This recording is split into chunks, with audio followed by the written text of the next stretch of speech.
Welcome to Wine Hall. Bordeaux, one of the oldest winemaking regions in the world and the spiritual home of some of the world's most noble grapes, such as Merlot and Cabernet Sauvignon. Although Bordeaux produces world-class white and sweet wines, 90% of its production is its famed red wines. Unlike Burgundy, where wines will usually be made from one variety of grape, in Bordeaux, the art of blending is a fundamental aspect of the winemaking process. In fact, winemaking in Bordeaux has been developed over thousands of years. The red winemaking process begins with harvesting. However, knowing exactly when to harvest is never an easy decision. How do you know when it's the right time to collect the grapes? Starting generally, on the right bank, you harvest at the end of September, beginning of October. We start to do analysis of the berries mid-September. So we analyze the pH, the acidity, the weight of the berry. All this, we do it on several weeks. On every plot of the vineyard, we have 4 or 5 analyses. Once the acidity is low and the sugar is quite high, we also taste the berries, because even if the analysis say it's ready to pick, after nothing is better than actually to taste and to see if especially the skin, if it's too thick or not. For us, it's very exciting, but also worrying, because we want to harvest in very good condition when it's sunny like today, and we are always scared about the rain. So sometimes you will harvest a bit earlier, because after you will have 1 week of bad weather with lots of rain. We try as much as possible not to harvest when weather conditions are not good. In Bordeaux, harvesting can be done either by hand or by machine. However, the top chateau will almost always hand harvest for their flagship wines. So in terms of how harvest can affect vintage, do you cut by hand? Do you use machines? How does the harvest process look here? We do mechanical harvest and hand harvest. I would say that generally on all vines, because it's more fragile, we do it by hand. And on younger vine, we use mechanical harvest with optical tree. Both of them are very qualitative. Now it's more on the age of the plot of vineyard that we make the difference. After harvest, grapes must be sorted to remove any unwanted berries. This process is usually done by hand. However, recent advances in technology have introduced mechanical sorting that is incredibly accurate. What does sorting mean? How does that look? It means that you take the berries out of the raffle. And on mechanical harvest, it's done with a machine. And today we have very precise optical sorting that take out the berries. It's new technology, and mechanical harvest is not like 20 years ago. Today it gives very good results. Once sorted, grapes will be ready to be transferred to vats, usually made of stainless steel.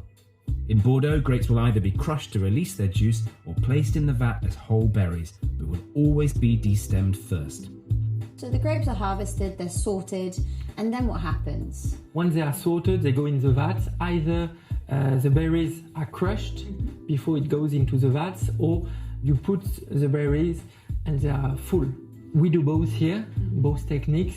Now when the berries are not crushed before they go in, you can find some difference into the wine. The wine will be more powerful, more round, because the fermentation, so alcoholic fermentation, is done more gently. Once in their vats, the unfermented grape juice will begin a process of maceration, extracting the colour, flavour and tannins from the grape skins and pips. During maceration, alcoholic fermentation occurs, either naturally or through the addition of selected yeasts to the vat. Alcoholic fermentation is the process of yeast consuming the grape's natural sugars. There are 3 natural byproducts of fermentation: ethanol or alcohol, carbon dioxide and heat. Whilst in the vat, winemakers may choose to increase the extraction of colour and tannins by either pumping over the must, which is the fermenting juice, or cap punching, pushing the grape skins down into the liquid. Producers may leave fermented juice with the skins for 3 to 4 weeks, even after alcoholic fermentation has finished, to increase tannins and structure in their wines.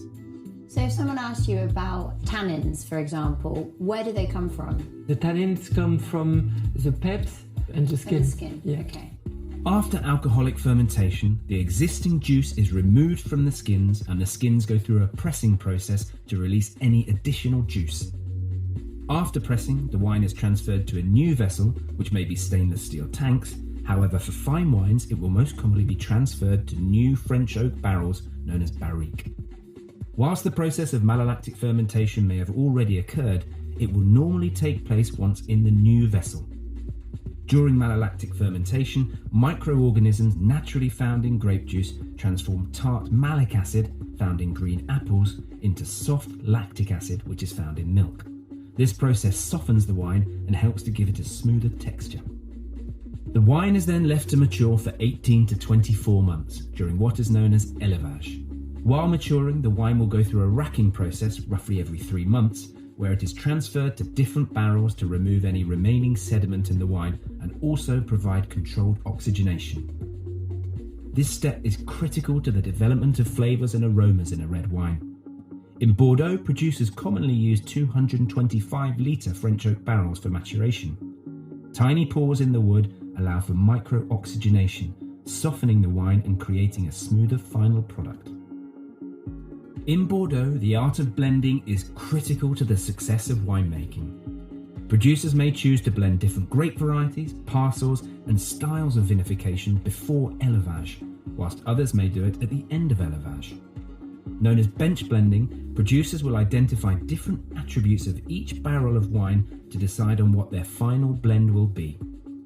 This is an incredibly labour-intensive and intricate process, and some wines in Bordeaux may be a blend of over 100 different wines. So speaking about the blending process, how many samples of the blends do you make before you select the final ones? Depends of the year, but generally it lasts 3 months. And sometimes it's once a week, sometimes it's twice a week, and it's a time for arguing, because you have always the commercial against the winemakers. So we ask for another blind testing the following days or week, and to see how it evolves, because their ideas on the question, we have hours, it's a complex and very tense time. Once blended, the wine will still be cloudy, so a process of fining may be done to remove unwanted particles, thus clarifying the wine. Fining agents may be natural proteins, which in Bordeaux has traditionally been egg whites, though synthetic products can also be used, most commonly in vegan wines. The final step of the process is filtration and bottling, with the wines being transferred from tank to bottle and the final cork being added. Bottles are then labelled and ready for sale. The best red wines of Bordeaux are a masterful blend, and no 2 years are the same, so winemakers must react to each vintage's specific conditions. These basic steps to winemaking in Bordeaux will vary between producers depending on their philosophy and winemaking style. Winemakers have to make a multitude of decisions along the way to capture the essence of the vintage and their signature in each and every bottle.